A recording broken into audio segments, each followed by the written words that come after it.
In this video, I'll show you how to avoid good faith violations or GFVs on Webull. So it's essential to understand how settlement works and adhere to specific trading practices. So what is a good faith violation? So a GFV occurs when you purchase a security in a cash account using unsettled funds and then sell it before the initial purchase has settled. In the US, the standard settlement period for most securities is T+1, meaning the trade settles one business day after the transaction date.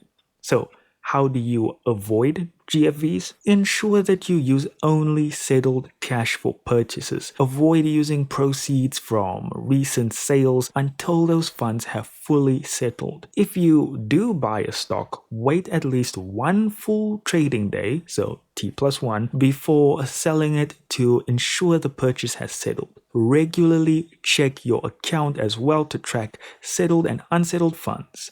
Webull provides tools to help you monitor this information pretty simply. And then of course, upgrading to a margin account can provide more flexibility as margin accounts are not subject to GFVs in the same manner. However, be aware of the risks associated with margin trading. So for those of you who don't know the consequences of GFVs, a first and second violation typically result in warnings. However, third violations, within 12 months of course, may lead to a 90-day restriction limiting you to trading only with settled funds. Further violations can result in more severe penalties, including account suspension. So that's it, guys. Try to avoid those GFVs.